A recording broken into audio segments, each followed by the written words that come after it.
God is still saying something. Prophecy, prophecy, prophecy. When God's servant speaks forth, the wise listen. Deuteronomy 18 verse 22. God is still saying something.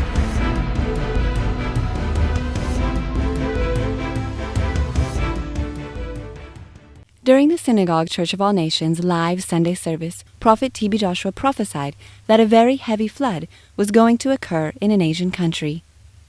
He said that residents there should be ready to carry their property as the rain was already warming up. These were his words. I'm seeing a very big, heavy flood. I know the CNN will give the event a new name when it happens. There will be name given to it because it's a big-time situation. There will be very, very serious rain. I'm seeing a big rain. This will happen in the Asia country, and it will carry a lot of houses, property, human beings. The rain is warming up. It's not just rain, but it is a spirit that comes from the sea, and it will carry property and a human being. Very close now, very close, so that people can be prepared. People there should be ready to carry the necessary thing out of their house when it is started. So we are praying for God's mercy and God's favor. God loves us. Pray for the nation, this nation that will face this storm that will take over part of the city. So the Lord should rescue this country. In confirmation of the prophetic message, in November 2013, Typhoon Haiyan crashed into the Asian nation, the Philippines, destroying houses, property, and human beings. Let us watch the report. This is CNN Breaking News. And welcome to CNN Newsroom. I'm Natalie Allen. Our top story, of course, is the storm that wrecked the Philippines. People there are struggling in the aftermath of Typhoon Haiyan, possibly the strongest storm to make landfall in recorded history. These are pictures from Tacloban City, which is believed to be one of the worst hit areas. The mayor there says it's entirely possible as many as 10,000 people have been killed in Leyte province alone. The governor of Leyte echoes that, citing reports from local governments across the province. The storm also left a path of devastation in other parts of the country. Electricity and phone lines are still out in many areas, and the true extent of damage is still unclear because we just haven't heard from all of those areas.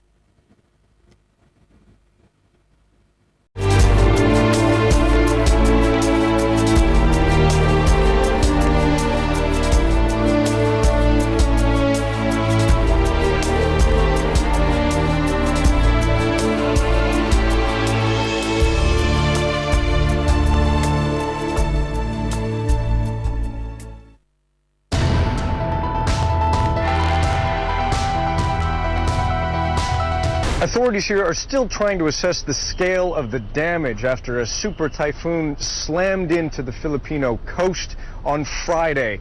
And the worst hit, according to reports so far, one of the worst hit areas was the provincial capital of Tacloban, where our own Andrew Stevens was on the ground during the storm and reported seeing a surge of water even coming into his own hotel room at a depth of more than a meter on the ground floor of his hotel room, and describing there scenes of looting as well as bodies in the streets of that city of roughly 220,000. Of course, that island of Leyte cut off largely by communications and no electricity as well as of this time. Just brushing over these entire communities. That is what our reporters on the ground have been sharing. Now, in addition to that, we have entire communities cut off. Power lines are out. Communication networks are down. Food and water, much needed supplies can't get in because the roads are impassable due to all the debris and all the fallen trees. In addition to that, the airport in Tacloban City has extensive damage. And very alarmingly, we've heard these reports of looting, of lawlessness as desperate people on the ground try to put measures into their own hands and try to find whatever materials that they need. Now, we have 2 teams on the ground there. Occasionally, they've been able to get hold of satellite phones to call out and give us their stories, but remarkably, we were able to get a video report from our Paula Hancock there in Tacloban City. She filed this not long ago. Loretta Isanan lost 3 of her daughters in a matter of seconds. The storm surge from Typhoon Haiyan tore them from her husband's arms.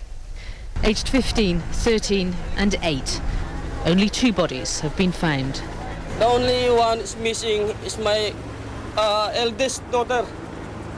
I hope she's alive, and we're hoping that she's alive. And then she was already she was been dumping somewhere, but she's alive. Baz Ramos became emotional as she remembers seeing bodies float past her home. She says she was on the roof to avoid the water. They are just some of the victims congregating at the Talcabam airstrip. Many have walked for hours to get their first food since the storm. It's become the military's staging area. A first aid centre is set up for cuts and bruises, but they can do little for a serious gash to the head. I'm seeing a very big, heavy flood. I know the CNN will give the event a new name when it happens. There will be name given for it because it's a big time situation. This is CNN.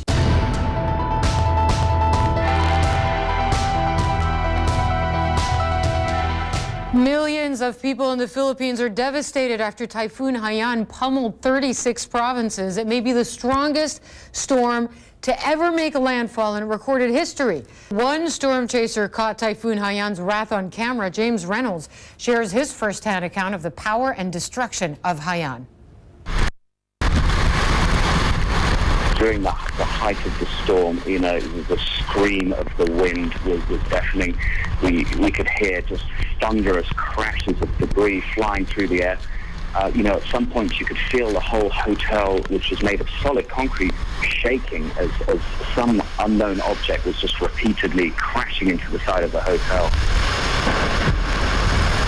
So we have storm surge starting to flood the ground floor of the hotel. Residents are evacuating up to the second floor.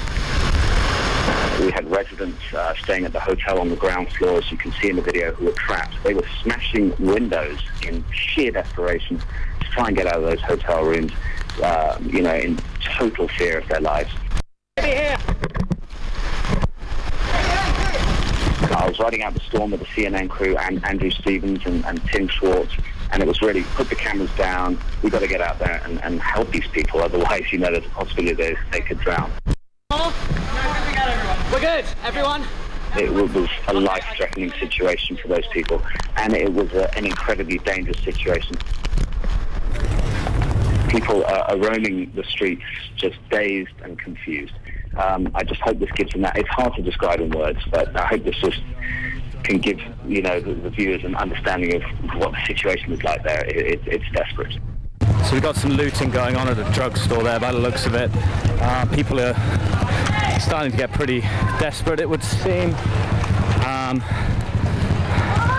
Yeah, you can see we're just basically heading back to the hotel to meet Mark. This town is suffering very badly. I've been through a lot of typhoons before. I've been through a lot of natural disasters before, and this just does not. It is incomparable. This is just off the scale in terms of just an event to witness, and the aftermath is honestly apocalyptic in Tacloban. It's a devastating situation. Step into the future. Be the first to know.